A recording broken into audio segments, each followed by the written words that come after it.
Hello and welcome to Kicking Match. We're a weekly Irish League podcast. My name is Peter Cinnamon and no hyperbole needed, Good Friday slate of games delivered in a big way. Huge results at both ends of the table and we're going to cover it all. As title chasers slipped up and the teams fighting for their top flight life did anything but.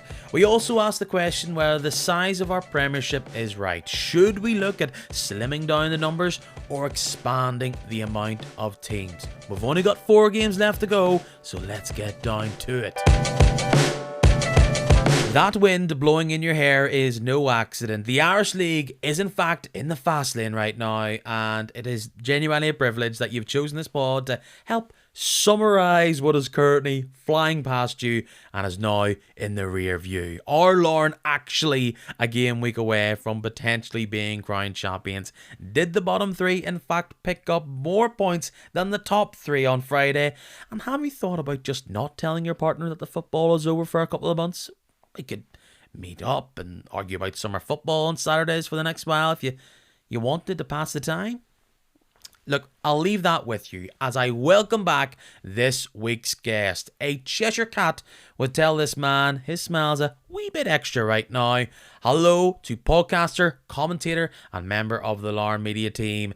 It's Mark Strange. It's been a big weekend for all of us. Do you have any Easter traditions that you'd like to divulge and share with the general Irish League family? Easter traditions, other than just stuffing my face with chocolate as usual, but that's not really Easter tradition, that's more just like an everyday tradition. So no, nothing really too special or anything different. No, what about yourself? I hopefully have started one. Absolutely tanked my family a Ticket to Ride, like was ruthless victory.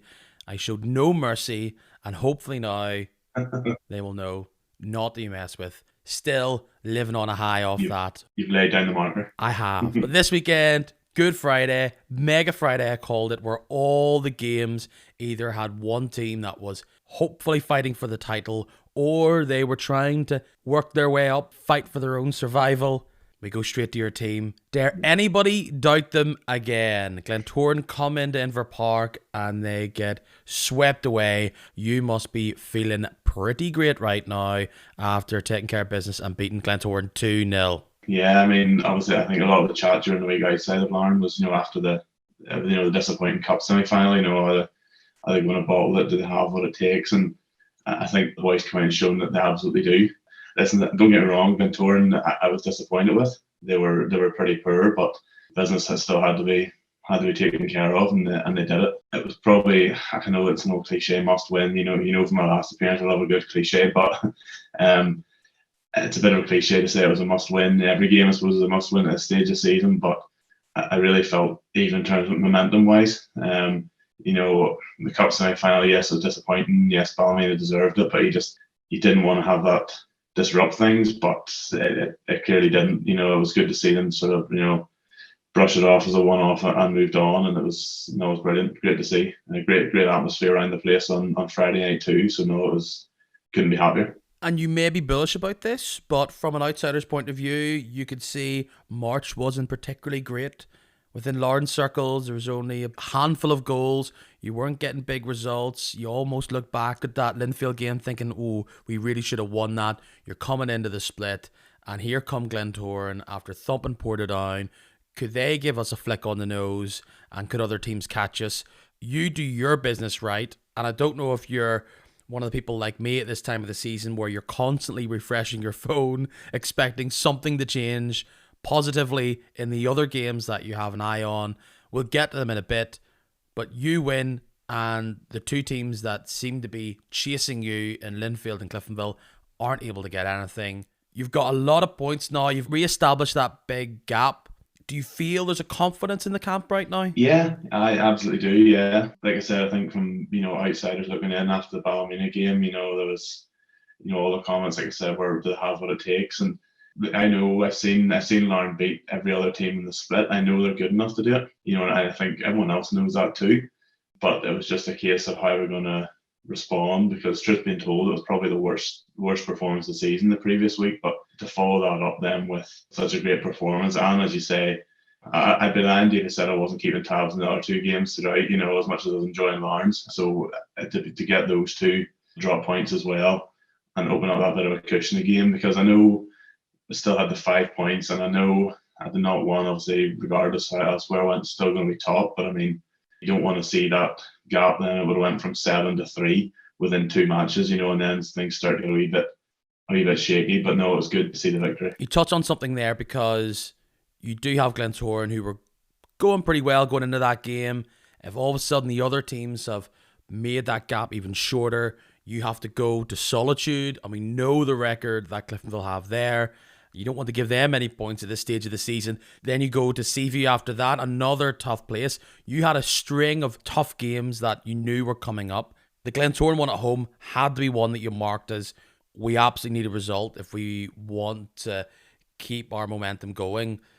How do you see the next few games going? Do you think the team will be coming in with bluster, knowing that they don't have to play so conservatively? They can go for it and know that they have this leeway if something wasn't to go their way, in the sense it's up to the other teams now to chase you. You have to get on with your own business. I think guys they'll be getting on with business. Cliftonville is a really difficult place to go, and that was something I think was certainly in my mind anyway going into the Glentoran game was, this is the 5 last fixtures. This is only 2 of them are at home, and you're going back to North Belfast, and you're going to Solitude on Tuesday and Seaview on Friday. 2 incredible home records there. And so you wanted to be going into that with 3 points, particularly after the draw with Coleraine. I suppose you could say dropping points there. I think the guys will go in and play the same way they have done all season. I don't think there's really any conservative play on Friday night, all gung-ho effectively going forward. And that's what's worked all season. They've been so good going forward, brought lights out at the back as well, which has really helped. The clean sheet record is insane this season. But I think everyone knew going into Glentoran, it's a home game, Inver Park behind them, regardless of what Linfield and Cliftonville did, just to take that victory on into the next couple of games, because it's another fortnight now really before the last home game of the season. So you want to be picking up points before you go into those ones for sure. Let's talk about the game. Larne had the absolute runaround of Glentoran. You go to a pretty quick 2-0 lead, but when you break down how it all happens, you look back at it, which I did. Glentoran, I felt, did everything that you shouldn't do against Larne. They let you have the ball from deep. They let you swing these crosses in from out wide. And when you compare the Glentoran performance compared to the Ballymena performance, I thought Ballymena flooded the box with men, restricted Larne, hassled them up top. It felt as though Glentoran said, yeah, play on, we'll catch you on the counter. But for me, I think that's always been a mistake against Larne, because look at both goals. They both come from indirectly across from the right-hand side, and the second one's from the left-hand side. You let Larne, and you've seen this a lot more than I have, we've seen it pinged in, particularly from Tomas Cosgrove. You put it in the box. You have players like O'Neill and Bonus who are able to snatch the ball out of nowhere, and all they need is half a yard to ping it in the back of the net. Now you have this new dynamic with Ryan running on and getting the ball, and you're just so dangerous. And particularly when, as you said, you have all these clean sheets, you're so stingy at the back. Glentoran didn't help themselves, 2-0 down, didn't really feel like they were ever going to claw their way back into the game. Yeah, I think you've summed things up pretty well there. I was disappointed with the Glens' performance, to be honest. Like I said, I thought they would have come out looking to give Larne a nosebleed as such, but now that's 3 wins in a draw against Glentoran this season. So, Larne have absolutely had their number. But as you say, going up and down the wings all day, Mayhill Glynn, Tomas Cosgrove, Leroy Miller breaking into the box. It was more like what we'd seen from Larne through the beginning of the season. I don't like to keep coming back to it, because it's not a memory I want to think too much about. But the cup semi-final, Ballymena played it perfectly. And then I assumed Glentoran watched that and thought, okay, that's how we play against Larne. Let's do the opposite, which was really strange to see. They were disappointing. I saw their lineup, really attacking lineup, lots of power going forward, and I just didn't really see it. But Larne didn't give them a chance. Truthfully, it could definitely have been more than 2. A couple of chances went by the wayside in the second half, but thankfully that didn't make a difference. But I was really pleased with Mayhill Glynn. I think he's been fantastic since coming in. Bit of a dip against Ballymena, not one of his better performances, but then who did play well that day, really. to see him get his first goal and set up a second, he was fantastic all game. And you mentioned Micheál Glynn. He almost knocked the ball. That's the bit of fortune you need when you're chasing the title. That almost went in off him at around 60 minutes. But even if that was to go in, Larne looked unflappable, and they do have these big games coming up. All teams have big games, but when you have that cushion of 7 points now, I'm sure you almost wish that Linfield Glentoran was being played on Tuesday, because there would have been a scenario where if you beat Cliftonville and Glentoran beat Linfield, you're champions. You are that close. Yeah, I mean, it was sent into our media WhatsApp group on Friday night, and then quickly the sender was told where to go. We don't want any of that sort of chat just yet. But here, like, obviously it'd be nice. You want to do something like that as soon as you can. But bottom line is, keep winning. They'll win it eventually. Everyone's kind of aware of the permutations. I'm sure the players are too. But keep getting the next 3 points. And what will be. Yeah, Joe Biden's visit is denying us a dramatic Tuesday night, perhaps. You will be transfixed to the game on Wednesday, no doubt. You ultimately have to get a result yourselves. But let's go to the other games we were talking about. Linfield go up against the top 6 side. And on now 6 occasions they've done that, the score has ended up 0-0. It's the second time they've done it against Crusaders. They've done it against Coleraine and Cliftonville at home. They did it with you recently away, when really that was a chance for them to pull you back. And of course, they also drew 0-0 away to Coleraine. This has been their season in a nutshell. They are able to hold off teams, but aren't able to go through the gears and get the goals in the big games. There's 6 games there. You add a few wins in there, all of a sudden the swing would have them lifted up even more. It's been something I've looked at. They haven't been able to figure things out at the top, either through injury or through changing formation. It's been constantly changing, and I think when we look at the end of the season, it's going to be these big games. That's what's going to have to change for Linfield if they're going to be having the Gibson Cup at the end of the season. This year potentially, but clearly in years to come. You have to say, Crusaders, they're up for these big games, and you will know this very, very soon. They're up for them. They can deal with these big teams. There was a table done by Twitter user Red Hand, and I posted up on the Kick and Match account of what the table would look like if you just factored in results against the top 6 and results against the bottom 6. Crusaders look really good against the top 6, and Linfield aren't looking so hot. They're further down. And of course, you look at the other teams when it's against the bottom 6, you can kind of flip reverse that. Into that game, as the minutes tick on, Linfield have a goal disallowed for an offside, which, to be honest, I did spend maybe 2 or 3 minutes writing that's never offside, and then I looked at it again going, okay, it was technically offside, fair enough, I kind of thought it wasn't, but big chance missed, ultimately, and for Linfield, it's out of their hands now. They've got to hope the other teams can do the business for them. That the obviously Crusaders hit the bar for side's free kick, but the amount of chances, Linfield wasted. Jimmy Gallagher could have had a couple himself. There's one he missed at the end, nearly from underneath the Crusaders crossbar. I don't know how he's put it over. But as you said, I think that's something that Linfield look back on and could come back and bite them, is that inability to finish teams off. They're a strong team all over. They're not second in the league for no reason, but at times Linfield have been a bit streaky with their goals. Versus the top 6, Larne have 23 points in this table. Crusaders would have 23 points, so they're pretty much top there. But then you go to against the bottom 6, Linfield have pretty much a perfect record, bar that one game against Carrick. They would have had 51 points, but they have 51 points. Larne would be second with their 50 points, only dropping points in those 2 draws. Crusaders being joint top against the top 6. The bottom 6, they're all the way down in 6th. So there's the key difference, and they'll look to change things up next season as they move along. They've got that huge big cup final, but it's against the bottom 6 side. Can they do it? We'll have to see. The other game which you were smiling about when it came to the final whistle, Cliftonville against their old niggly rivals right now, Coleraine 2-2. It's funny you say about Linfield getting their goals in patches, because they actually are the top scorers in the league with 70 goals. They've scored 11 more than Larne, but they're not. They do come in these batches against the lower ranked teams. Cliftonville are clearly a brilliantly attacking force, but it's clear to me, and you can see from the goals they conceded against Coleraine, I think it's in the heart of their defence, which they need to tighten up. Now, formations lead to different results. It can be high scoring games and whatever, but Cliftonville have conceded the most amount of goals in the top 6.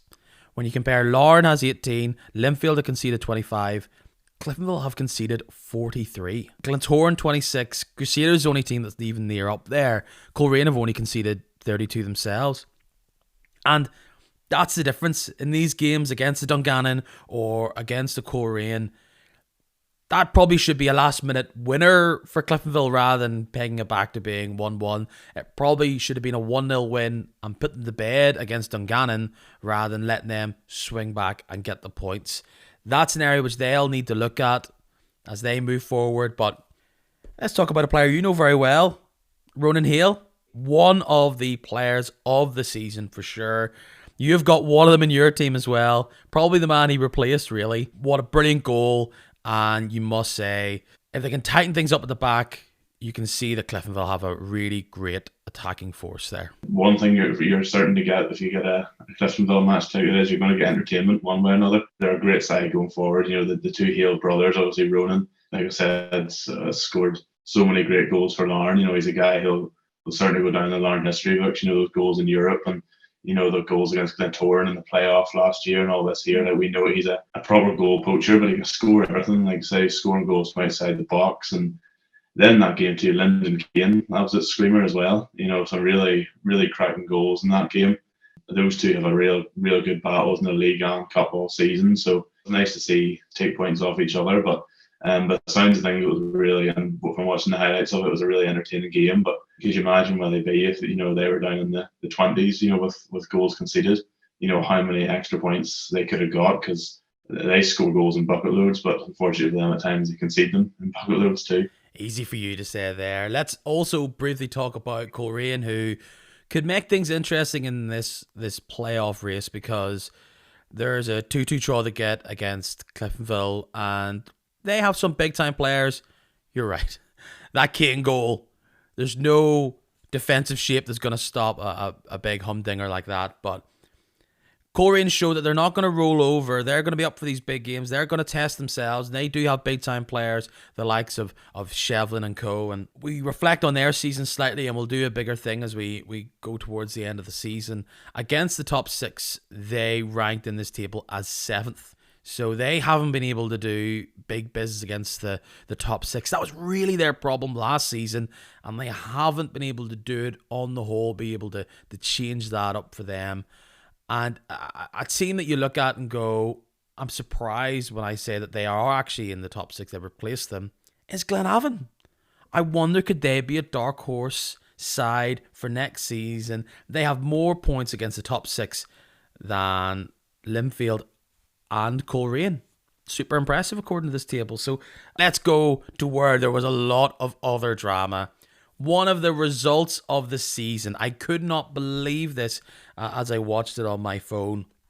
After such a torrid year in 2023, struggling for goals, struggling for points, struggling for results, anything positive. They've been at the other end of a couple of absolute heartbreakers.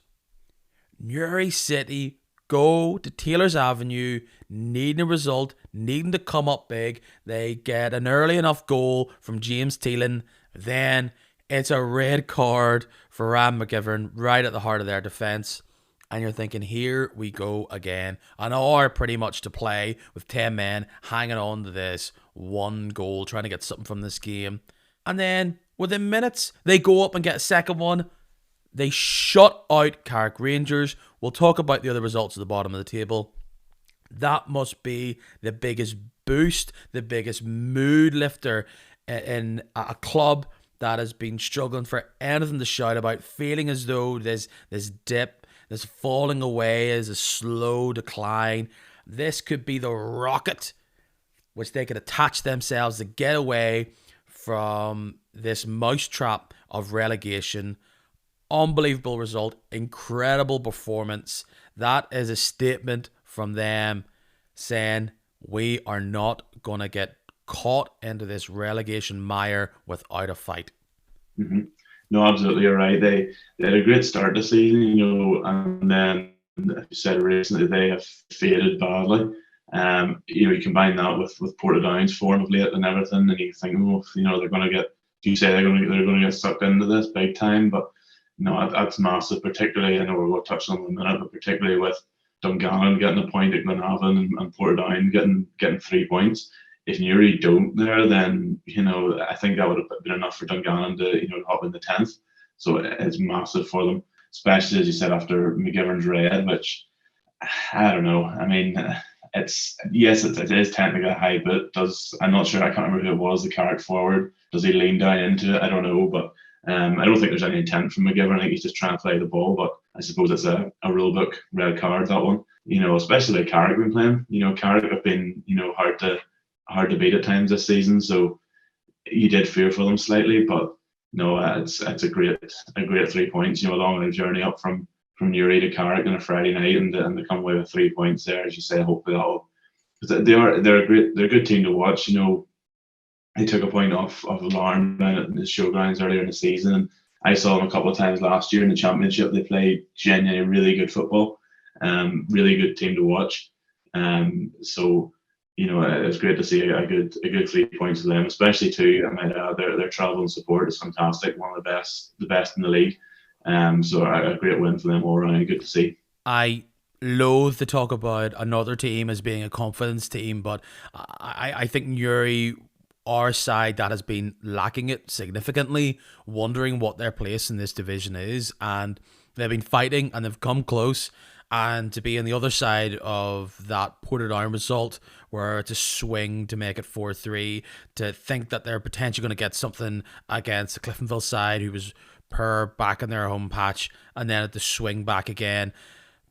Taylor's Avenue was one of the places that they probably look and go, a point would really benefit us here, but we know we've got other games to go. With games running out for other sides, that's a huge statement. That must give them the confidence.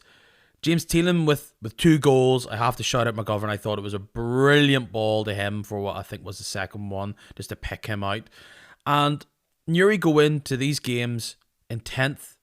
They'll obviously want nothing to do with 12th, but 11th isn't particularly a nice place to be either, knowing that you potentially have Loughgall, who've been a very confidence team, dropping down, but that doesn't look likely. But a shudder goes down the spine, I'm sure, of Newry City supporters, thinking the idea of a 2-legged playoff against Warren Point with your place in the top division being at stake. They want to avoid that. So 11th is not some sort of and breathe kind of place. They want to get themselves up in the 10th and to be chilling for the rest of the summer as soon as possible.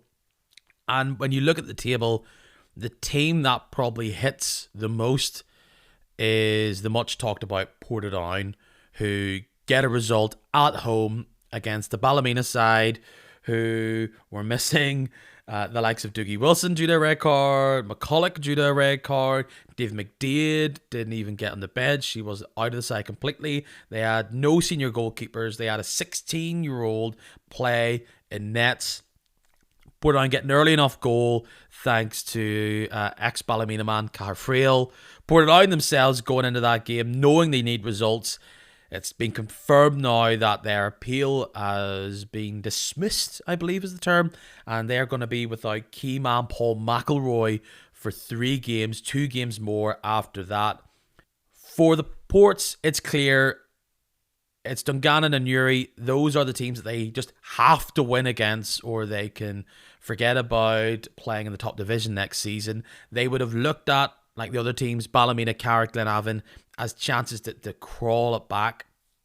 But 19 points, Newry on 26, that's 7 points of difference. They would have been buzzing leaving Shamrock Park, 19 points, Dungannon on 23, Newry on 23. All of a sudden, actually, it is somewhat in their hands. But even if they were to defeat Dungannon, were to defeat Newry, they still aren't 100% guaranteed because of these results against other teams. They were always going to need other teams to give them a hand, but they really did not want to see Newry and Dungannon get results against those top of the bottom six, against Ballymena, against Carrick. Are Carrick and Ballymena going to give up 3 points to these other teams? They could do. And Dungannon are obviously chasing Newry, but let's just stick on that Ballymena game. We saw them be well up against your boys last week in Larne, but that is just, in the league, is it barely a win in over 10 games? Like 2 goals? The David McDade thing, perhaps that's just resting him for the next while. They're without a couple of players. It looks as though Portadown could have been home and hose at times. Portadown miss a penalty as well. How many penalties have they missed this season? Who do you think's feeling good right now in the bottom 6? It has to be Newry. With Portadown winning, if Newry don't get a win there at Carrick, all of a sudden it's 4 points. That's really, really tight. I know that they're far from out of it yet. There's still plenty to be played down at the bottom, but that win really could not crush Portadown's spirit, but as you said, Portadown coming out of that thinking finishing 90 minutes going to have a big win. And then they go into the dressing room and see that Newry have won as well. I'm sure that was deflating, and even for Dungannon to get a point too. Had both of them lost, then all of a sudden it's really it's looking good for Portadown. They've been fantastic of late. Probably in the past few weeks they've been one of the form sides in the league today, but you wonder have they left a bit too late, just too late. Obviously that win against Ballymena could propel them on with the confidence that they need. And like I said, if they go and beat both Dungannon and Newry, which is completely not out of the question the way things are going at the minute, they're well in it there. But I feel like that's a big win for Newry. Can they follow it up next week? I don't know, but yeah, to go all the way up from Newry to Carrick on a Friday night and come away with a big 3 points. They shipped 7 against Linfield. That game you're talking about against Portadown, the 4-3 game. They've been sinking a little bit lately, but yeah, I think they're the big winners there. You touched on Ballymena, like they were unbelievable against Larne in the semi-final. They did absolutely everything right. Scored 2 absolute cracking goals, but you have to wonder, are they kind of in cup final mode already? After that semi-final, I thought McDade had been rested, no senior goalkeeper, a couple of suspensions. They've been really poor in the league this season. Obviously, they've done enough not to be dragged in the relegation battle, but it looked for a while like they could have been pulled down in there. So them and Crusaders are kind of becoming the cup experts at the minute, but still Portadown had to go out and do it, and fair play to them, they did. I thought whenever they brought in Niall Curry, that was kind of them preparing for championship football next season, getting in early on it, but they've made a real good fight of it. So you have to wonder, have they left it maybe a wee bit too late and to fully drag themselves out of it? Does anybody want to get into this European playoff? I know. We have Glenavon, Carrick and Ballymena, none of them getting a win. Glenavon have been on fine form. You can see in their last 5, they've won 4. That draw against Dungannon, I know a lot of Glenavon fans were saying, we never get a result against Dungannon. They look pretty good. Great goal from Fitzpatrick. Dungannon have the ball in the net. It's then chalked off for offside. And then they're able to pull it back from a corner. Ooh, the thorn in the side of Glenavon. Those corners, the amount of times they've conceded from them has been countless. That gives Dungannon a point. And for a team like Dungannon, yes, they're a lot closer to Portadown. It's 5 points they have on them. They'll be looking at this Newry game because what happens there could really impact stuff. They've got a big game themselves. But Glenavon look really set now in 7th. They've got 5-point cushion over Carrick. And with 4 games to go, 12 points to play for, I don't think they'll take their foot off the gas, but after 3 losses in a row for Carrick, are they really going to claw their way up? And then when that eventually happens, where perhaps Glenavon get sealed as 7th, as it looks likely, will Carrick still be the type of team that's going to take points off others? How will Glenavon play? Will Glenavon have their own little rest up players for their playoffs, So that's the thing about those teams at the bottom, where they could get results against the other teams because they're chilling out. But actually, what a team like Portadown needs is those other teams to start taking points off them. At this point, we head up in the news, but really in the league, all the big news is the games that are coming up. But we'll touch upon the things that were making headlines this week very briefly. First thing is, last week we said tally ho to the bank that sponsored this league for a long time, and now we know that we can welcome in for 3 years at least the brand Sports Direct, who will be sponsoring the top division of men's and women's football here. Apparently they've said that it is worth up to £1 million across 3 years. What that means, none of us really knows, but every team is going to have little blue and red blocks on their kit, I imagine, for the next 3 years. Money, Mark, good, think, yes? Yeah, I think so. It's going to take me a while to use the Sports Direct Premiership as it would be. It's like for years it took me. I was still calling the Europa League, the UEFA Cup. So yeah, it's going to take a while to get used to that. But I'm no financial expert, but clearly the powers that be at the NFL, they seem to think that's a good deal. And I mean, it's a big brand too. It's a recognised one. So it's interesting because ultimately the finances, well, we see it, maybe not. They talked up the whole promotional aspect of this. There might be some sort of promotional connections in regards to that sports brand and the league, promoting the league. We'll just have to see. That must have been a part of it. Talking to outsiders who aren't followers of the league, they took the news as, oh, that's like a big brand, as in that people have heard of this, they will have heard of Sports Direct, and from people who might not follow the league, and maybe it's from a superficial level, they'll go, oh, okay, that's like a big brand is interested in the Irish League rather than something small. Like Danske Bank's a massive banking brand, but I guess people look at it and go, okay, that's interesting that some organisation would want to sponsor the league. So there's maybe a bit of that. Fair enough. Money is good in the league. Hopefully we'll see it somehow as a fan. I don't know, and flashier things, whatever way it works out. Niffle, all the best, good luck. Use it wisely. I thought I would touch upon very briefly a bit of what your captain Tomas Cosgrove said. Hey, sponsorship's great, but the real thing he and others are after is money for stadiums. So, I don't think any of the sponsorship's really going to change much of the brick and mortar that is around you while you watch football. That's clearly a big pot of money that a lot of people are waiting for, and that is out of clubs' hands. It's out of people who run football in Northern Ireland's hands. That's a different political issue, but yes, we're all still waiting for that money. But my final bit of intrigue, and it probably ties into this section where I usually ask people about their thoughts and feelings and opinions on Irish League football. Liam Beckett wrote a few weeks ago, I believe, talking about the idea of reducing the Irish League to 10 teams in the top division. Warren Point's Connery McGreevy said, actually, I think it should be 16. Mr. Lawler says, 12 is great. Do you have any big opinions about it one way or the other? It's hard to argue that actually 12 has found its groove in the past 15 years, I'd say. That's pretty much it for me. Say obviously the split fixtures, was down, 6 and 6. I don't know about reducing it. I wouldn't be a big fan of reducing it. I'm not sure how. I didn't read Liam's piece fully, but personally, I'm not sure how taking 2 teams off the league is any way going to improve things, or especially this season. Obviously there's always that chat between sort of the haves and the have-nots in the league. The full-time teams and the part-time teams, but I think that gap has been closing. We touched on it earlier, how full-time teams there. That was a tongue twister. The likes of Crusaders, the bigger sides as well, like Coleraine, how they drop points against, sides down the bottom of the league. So I think the quality's there.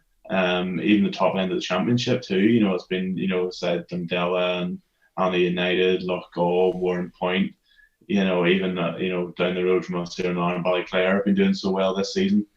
There's definitely quality there. Does it need extended to 16? I don't know, but certainly I wouldn't be a big advocate for reducing to 10 teams. No, I think the quality is absolutely there. Obviously, there's every now and then there's like Newry, into Windsor, and shipped 7, and there's big defeats here and there, but that happens in every league in the world, and it can happen to any team on any given day. So I think the quality across the league at the minute is fantastic.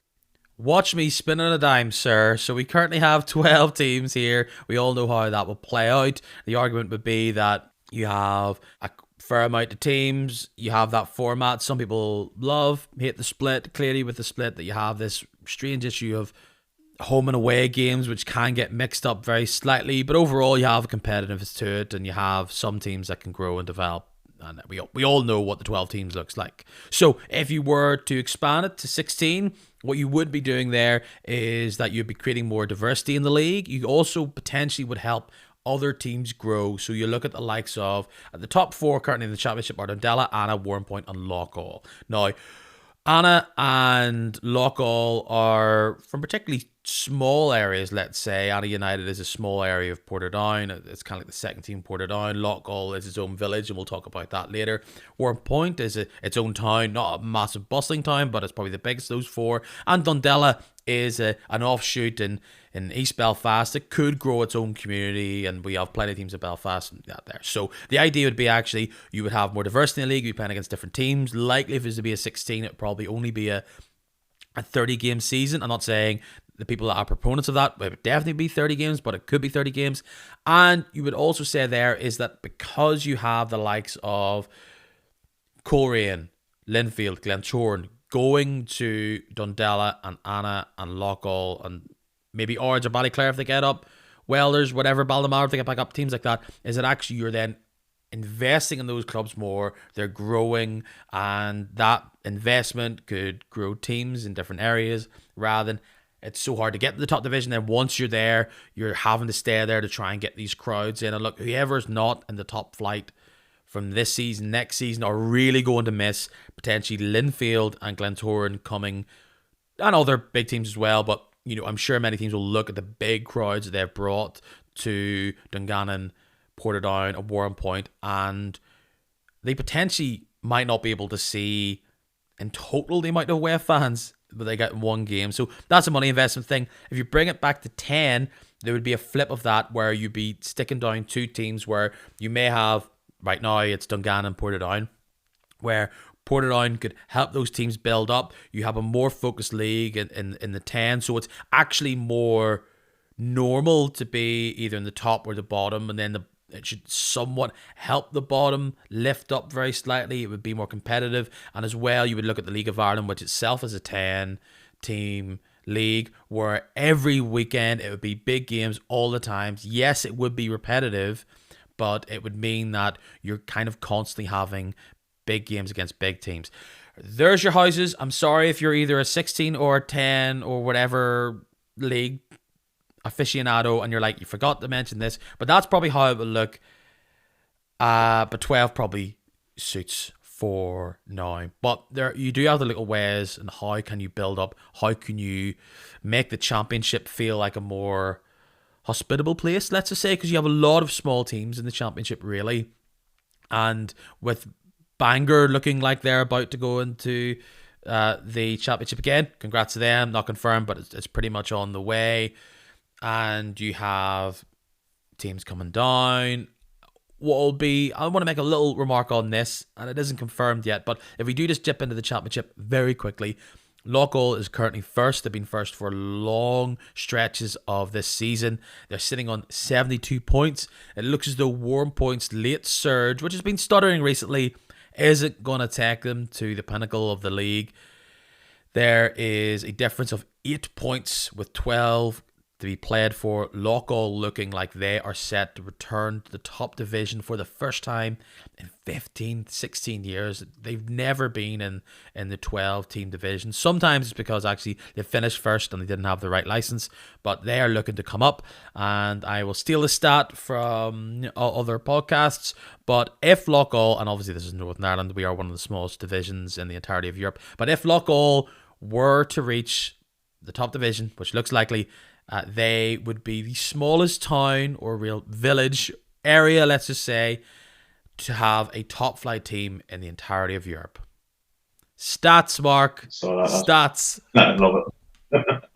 I saw that's a great stat. That's fantastic. It is strange though that I know we're not one of the biggest leagues in the world, but you see these little places like the Faroe Islands and stuff like that, and yet there's Loughgall is still in the limelight for that one. I love it. Yeah, they've been fantastic. It's league table doesn't lie. They've earned every bit of it, and kind of what you're saying there. Touch back again that the 16 team league. I genuinely I don't dislike the idea. More teams in the top flight, but of course then you have the argument of competitiveness and all the rest. We could probably make a whole pod on that and just that one alone. But yeah, there's been some really really good football played in the championship and further down. That's something I think that Northern Ireland has in abundance. You even go down into the intermediate leagues and Northern Amateur. There's really really good hard teams in there. I was down at Inver last week for the Junior Shield semi-final, Harryville against Ben Madigan. Really, two really good sides. A really good, entertaining game of football. So the football in Northern Ireland is definitely very strong, and I'm sure that's what people who are, maybe advocating for more teams in the league would say. But yeah, it's great to see Loughgall on the verge of return. Who will be the team that they replace? Let's find out. Let's look ahead. 4 games to go now before it's all over for another year. Tuesday, the 11th of April, is when we will be playing. You're perhaps listening to this on Tuesday. You're perhaps listening to it after. But we look at these games, and there is so much on the line. As we said, Larne will go to Cliftonville. Crusaders will host Coleraine. Linfield and Glentoran will face off on the Wednesday. But just because we're talking about the championship and we're reflecting on the whole bottom at the table, let's look at these bottom half games. Carrick hosts Dungannon. Glenavon versus Ballymena, which is probably the one game where it doesn't have as much on the line.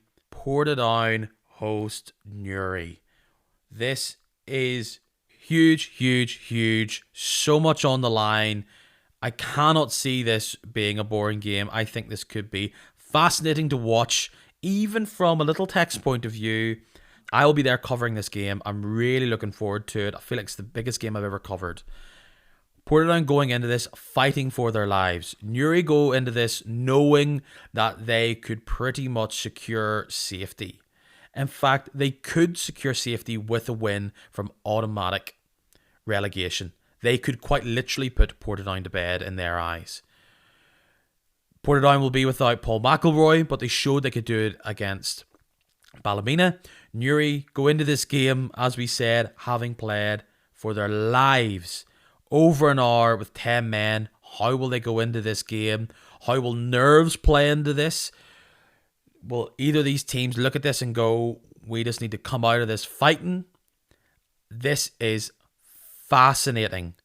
And at the end of this game, it feels like there will be tears in people's eyes one way or the other. I really cannot call how this is going to go. No, it's tough, especially recently. You look at that it's seeing Portland come back 4-3, or obviously earlier in the year, that Portland won at the showgrounds, then had that result overturned. So they've had some really good battles all season. But as you say, I think the way the split fixtures go now, with the midweek fixtures followed up with the weekend. What we're talking here is still a lot up in the air. But this time next week, everything could be a lot of stuff could be settled, or on the other hand, it could be even more chaos. I think if you say a win for Newry, I think all but obviously secures their survival, or they're not going to go straight down. But I think that could be the end of Portadown. Which would be a shame, because they've been really good. They've after a dreadful sort of up until New Year, shortly after New Year, they were really really poor. You just couldn't. There were people had them doomed from Christmas, whereas now, there's the fact that they're still fighting here with 4 games to go just goes to show you how good they've been lately and how much they have fought. Now Curry's brought in some good players. Some of his guys from Dundela and others, from across the Premiership and Championship. In terms of how it's going to go, I'm going to say a draw. I think it'll be a draw, which probably massively benefits Newry in that situation with the draw. So, but how can you play it? Because you probably looked at this game a couple of weeks ago, which swung in the final minutes where it was 3-2. All Newry needed was a draw, and Portadown were able to swing it. This game has had spice this season. Let's be real. There was there's I believe when it was at Shamrock Park, there was late goals, and then there was the 3-0 victory that was then chalked off. And when we talk about permutations in the league and where we're sitting, that swing is the difference between Portadown being on 22 and Newry being on 23, rather than it being this 7-point gap. It would have been a 1 point difference change. Now it's 7. So Portadown will feel frustrated with that and will want to get those points back, let's say, in their eyes. But let's look at the permutations. Portadown win that game, Newry would still be on 26, and that would then take them to this 22 points. Newry within 4 points. Let's pretend Dungannon don't get any points. Then it would be 26, 24, 22. That's dragging Dungannon in there. And you wonder, if you're a Dungannon fan, what are you after here? Would you just rather probably a draw, maybe? But the goal difference that Newry has feels to me, as the way this goes, there isn't a scenario where Portadown finish 11th and Newry finish 12th. It is unlikely, but there is a scenario where Portadown go down and Dungannon can finish 10th. So it's two things where they chase. But of course, the other complete opposite of that, Newry win, they're on 29, 10 points. Portadown can no longer get 10th.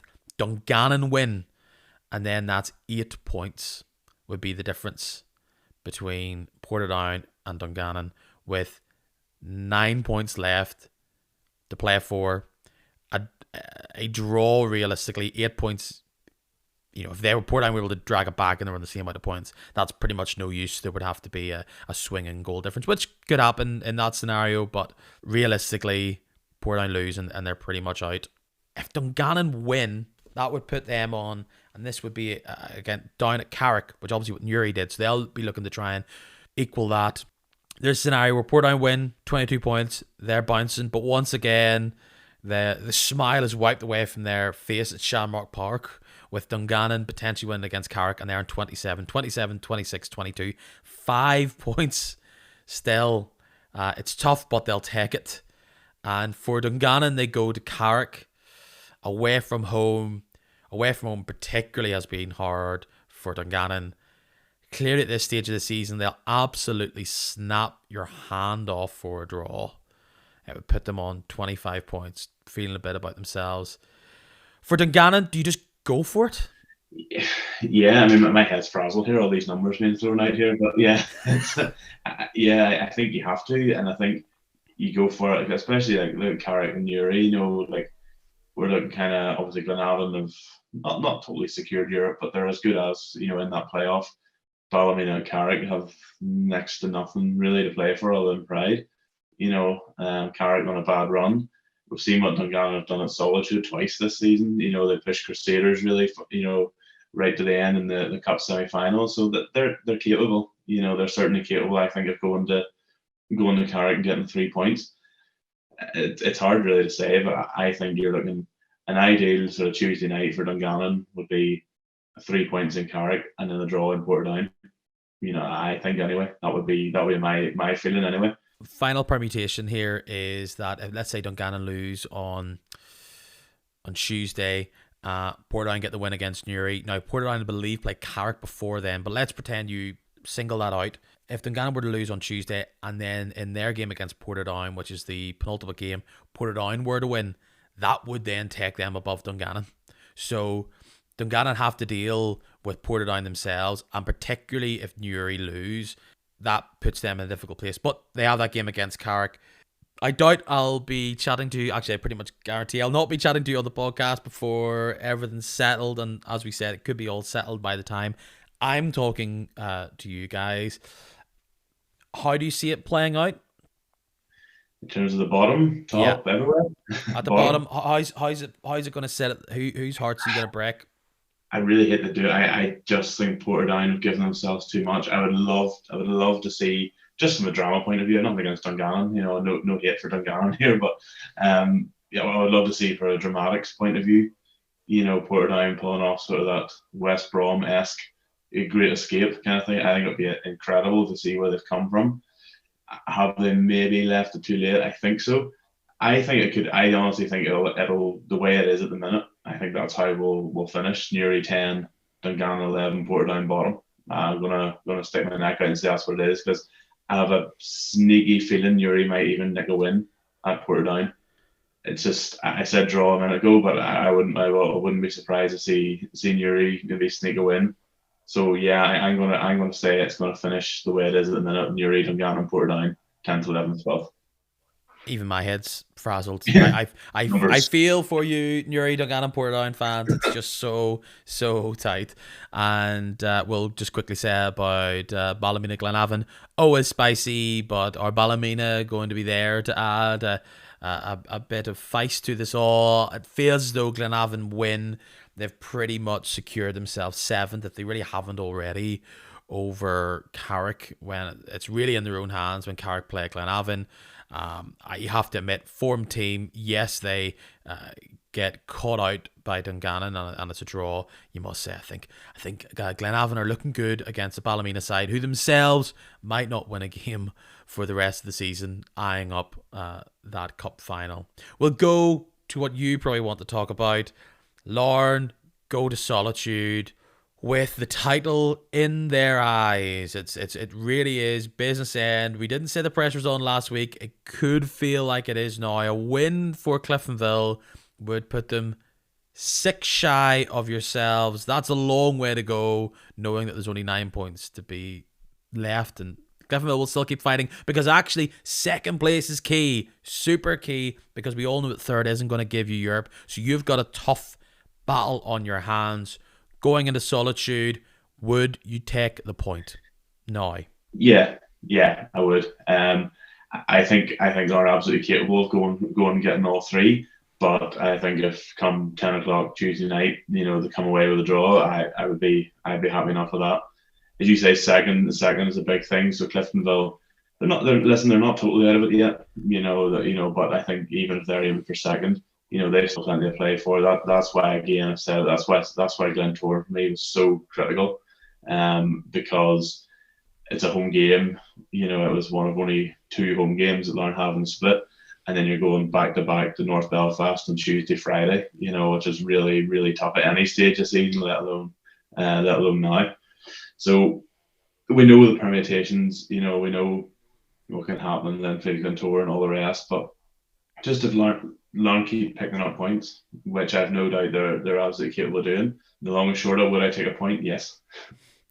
I can somewhat foresee, we were bigging up Mr. Roden Hale. I can kind of see him doing a humdinger. That will feel difficult for you, looking on and seeing that so many players have swapped red shirts over the past few seasons between the two teams, and Cliftonville will not want to get caught up into that European drama. Neither will Linfield, to be fair, but they will see this as a chance to get points where other teams might not. It's hard to tell with Linfield. Are they going to, knowing that maybe what happens here could impact them? Glentoran are clearly going to be up for this game with those two, so it genuinely is going to be a fascinating game. So much at the bottom, but I think Cliftonville could be well up for this, and they have so much pride in this Solitude factor. They've looked so good. That Dungannon, both of those Dungannon results will really, really hurt them. It's a tough place for any team to go. If you can get out of it unscathed, you will feel pretty good about it while other teams run out of games. Linfield Glentoran is never boring, and it's going to be live via streaming and TV stuff on Wednesday. It's moved due to Mr. Biden's fleeting visit, and I doubt he's going to the game. Who knows? So if you are Glentoran, you've just lost to Larne. You've seen Linfield not do it against Crusaders at Windsor Park. This, in many ways, is Glentoran's one of their last final big cup finals. They embarrassed Linfield, I would say, in October with that huge win for them when they were riding high. A win here for them would make them feel good about themselves going into the split. I've used the word feisty a few times today, but this is what this will be. I will be so disappointed if it's two teams feeling sorry for themselves, passing along the back line. I can't see it. I really can't. Like, Torn were on Friday night. I was disappointed, and then there wasn't much there. There's two Glentoran teams we've seen this season. The one that was at Inver Park on Friday night, and the one that was at Windsor Park in October. Like they're capable of pulling both out of the bag. And like I said, I think they'll have been stung by Friday night. Infield as well, probably been stung as well. Hopefully, I'll be able to watch that from a comfortable view after a win or on Tuesday night. But yeah, I think it's going to be it'll be a cracker one way or another. You'll be watching it like you're one of those people with masks in Squid Game. With a couple of rocks in a glass going, go. You guys just wreck each other there, will you? Thank you very, very much. I don't think this will be a pity party for either teams, because Linfield will want to get Europe straight out, and Glentoran, there's obviously the rivalry between them, but if Larne do beat Cliftonville at Solitude, which I think is actually kind of unlikely by just how good Cliftonville have been at home, but if Cliftonville get 0 points out of that, Glentoran beat Linfield, then they're up again. We're getting fire numbers at you. They're then up to 67, and in this race for second place, Linfield will be on 69, and then Cliftonville and Glentoran will be on 67. All it takes is for you to roll over Linfield and Glentoran to do something they haven't done all season, get the points against Cliftonville. At some point, I haven't got them all in front of me, and Glentoran are like, haha, no, it's still something. There's no playoff for them, so. It really is still a big game no matter what happens. And then the other game, a game I always think looks entertaining. Neither of them are really feeling themselves. You look at the form table. Crusaders 4 draws on the last 5. Coleraine themselves have had 2 draws and a loss in their last 3 in the league. I know you have big games in there. That's why some of them are draws. It won't really impact things. 59 and 63. Crusaders aren't. It would take some run here with 12 points on the line to somehow close that gap of 6 points between them and Linfield. Stranger things have happened. I feel as though this will probably be one of the forgotten games unless there's something mad going down. But do you have a favourite out of those two? It is at Seaview. That would say you would favour Crusaders. They're looking a bit of form and a bit of favour going into their own cup final, and obviously if they don't get it themselves, they've got a playoff to fight for themselves. Coleraine have tasty players, and all you need is another whopper from Lyndon Kane, and woohoo, feeling good. I can see Coleraine taking something, yeah, because you said they were really good on Tuesday night. Obviously that late equaliser denied them 3 points at Solitude. And then kind of what we talked about with Ballymena earlier, our Crusaders now kind of in cup final mode. I know that they're not completely, as you said, not completely out of the picture for second, but it would take a lot of teams above them to fall off and for them to really motor on. They were solid on Friday night at Windsor. Said Jordan Forsyth at the bar had their chances as well, but they may be in cup final mode as well. So yeah, I'm thinking Coleraine could sneak something there for sure. Mark, this really is such a fun time in the season. There will also, of course, be a whole slate of fixtures happening on Saturday and one on Friday for the stream. So will I see or be talking to you fine people before then? I all of a sudden have a notion that I hopefully will. But if I don't, I will see you next week and we'll see what happens one way or the other. But Mark, a pleasure to have you on. Good luck for the rest of the season. And enjoy it. If Larne were to win the title, this is a fact that people will be sick of, blue in the face. This is the cliche of the next few weeks. It would be the first time a non-Belfast team wins it for what, 21 over 20 years, 20 years, something. Yeah, 21 years. So that's what we'll all be saying as we go along. Enjoy your week, finish off those eggs, and I'll hopefully chat to you very soon. Thanks, Peter. Appreciate it. Have a good one. Cheers. I feel incredibly embarrassed. I'm so sorry. I never asked you how your Easter went. How did it go? Board rush? Yeah, it was round. Yeah, no Totally. Well, it was good. Yeah, it was nice. Tuesday's going to be good. Am I right? Talked about it. Looking forward to getting there. Things feel a wee bit up in the air right now. And if you want to hear about some of my musings, thoughts, random schedule updates, you know where to go. It's all on social media. It's on Instagram, Facebook, and Twitter. You just got to type in Kicking Match, all one word, and hopefully the algorithm will send you my way. Well, it should, because that's my username. Also, a good way of catching up is going on, if you're a Spotify listener, is going in and hitting follow or subscribe, whatever the term is there, as that will give you a little notification when I ping these up. And I'm sure right now you want them quick and you want them fast and you want them while they're hot, and they're going to be coming at you fast and quick over the next while. Thank you very much. I've had an absolute ball. Cannot wait for these games. If you've seen them already, I hope they delivered. I'm really looking forward to them. Until the next time I join you, whenever that may be, it'll definitely be in a week for sure. All the best. Cheerio. Absolutely steal your wee cousin's Easter egg. Bye bye.